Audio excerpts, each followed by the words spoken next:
Welcome back to CIA Declassified. We've descended from the hypersonic heights of Project Senior Bull and fixed our gaze on the vast, lonely waters of the South Indian Ocean. On September 22, 1979, the world was sleeping, but 45,000 miles above the Earth, a lone satellite, VELA 6911, was wide awake. It blinked. It saw two distinct pulses of light near the Prince Edward Islands. In the language of nuclear physics, that double flash is a fingerprint of a detonation. Yet no nation admitted to pulling the trigger. This was the ghost test. This was Project VELA. When the sky lights up in the middle of a nuclear test band, the agency doesn't look for stars. They look for suspects. Project VELA was a joint Department of Defense and Atomic Energy Commission program utilizing satellites equipped with optical sensors called bang meters to detect nuclear explosions in the atmosphere. A quote from a declassified 1979 White House briefing. The signal was characteristic of a nuclear event. The interval between the two pulses of light matches the physics of a fireball expansion and the subsequent shock wave, end quote. The agency tracked radiation clouds using WC-135 weather reconnaissance aircraft, which flew hundreds of hours over the Indian Ocean to find traces of fallout, a quote from a CIA intelligence memorandum. While the acoustic and seismic data are inconclusive, the optical data from the sensor is nearly impossible to dismiss as a natural phenomenon, end quote. The archives reveal hydroacoustic signals confirming that underwater microphones at Ascension Island picked up low-frequency ripples consistent with an underwater or surface blast.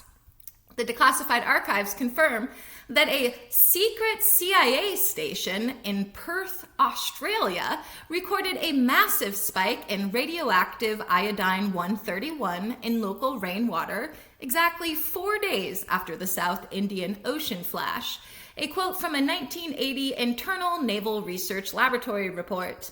The timing of the hydroacoustic arrivals suggests a point of origin near the Prince Edward Islands, a location ideally suited for a clandestine test by a pariah state, end quote. Declassified records show that the agency identified cargo ships that had disabled their transponders and left Simonstown, South Africa, just 48 hours prior to the event. The logs reveal that the CIA utilized ionospheric probes which detected a massive ripple in the ionosphere that traveled at supersonic speeds across the Antarctic Circle following the flash. And get this, this is the most important part, I think. Internal memos show that the agency tracked a secret financial transfer of $40 million between a Tel Aviv defense firm and the South African government, marked simply as Operation Sun. While the flash is famous, the most significant redactions in the release appear in the sensor degradation logs and the foreign liaison intercepts. In fact, the absolute heaviest redactions, where over 600 pages regarding the 1979 Naval Intelligence Crosswalk are blacked out, suggests the agency knew the name of the ship that launched the bomb. Why is the culprit's identity still a redacted ghost? Get ready for the theory of the orbital eye. Speculation suggests Project VELA satellites were hacked by a third party to hide a much larger explosion.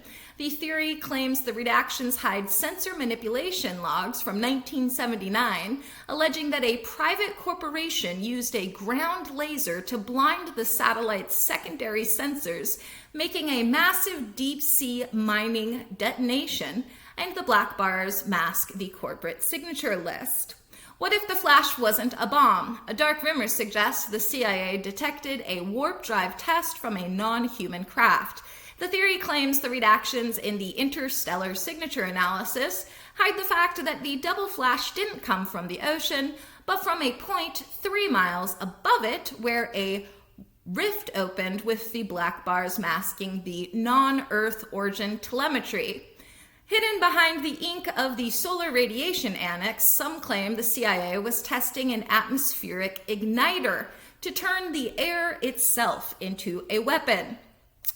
Looking at the blacked out Mediterranean log, theorists argue the CIA helped Israel hide the test to maintain ambiguity, with the black bars masking the secret treaty text. Some believe the hydroacoustic annex redactions hide a signal from a sunken city that was awakened by the blast, and the black bars mask the non-geological frequency patterns. Some believe the water sampling redactions hide a biological agent released by the blast to track ocean currents, and the black ink hides the release data.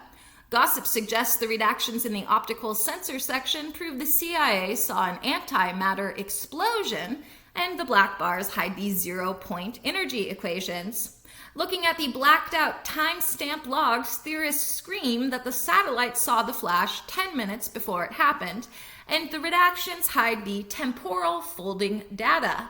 There are whispers that the Antarctic surveillance redactions hide a massive mirror array on the ice that was used to reflect the flash to confuse the satellite, and the black ink hides the refractive index charts. Lastly, some whisper that the redactions hide the fact that the double flash was a signal to an approaching fleet, and the black bars mask the greeting codes. Was Project VELA a success? Tactically, it was a chilling success. Sensors worked perfectly, proving that no nation could hide a nuclear test anywhere on the planet, even in the most remote corners of the sea. Strategically, it was a political stalemate. Because the agency couldn't produce hard evidence without compromising their secret sensing technologies, the culprit walked free. Project VELA proved that you can see the truth with 100% clarity and still be forced to lie about it to the world. As far as technological and operational breakthroughs go, the double flash changed the way we watch the world. For instance, global nuclear monitoring, the perfection of the bang meter network, which remains the backbone of international treaty verification. Hydroacoustic surveillance, the development of deep sound tracking capable of hearing a submarine door close from 1,000 miles away. Satellite data processing, advances in multispectral analysis allowing sensors to see through clouds and ocean mist. And clandestine detection, the formalization of forensic intelligence, building a case for a crime using nothing but environmental echoes. Project VELA shows us that the agency has eyes that never blink, but sometimes what they see is so dangerous that the only safe place for it is behind a black bar. As the files reveal, some suns only rise once. Thanks for listening, and be sure to join us next time as we examine Project Scalpel. In the 1950s, the agency wanted a way to send messages that would vanish before they could be stolen. Project Scalpel was the secret effort to create breath ink. We'll uncover the humidity reactors, we'll look at the specific chemical formulas, the vanish point logs, and the moment the agency realized that a spy's life could depend on a single exhale. Join us next time for the vanishing breath. In the meantime, I'll see you in the archives.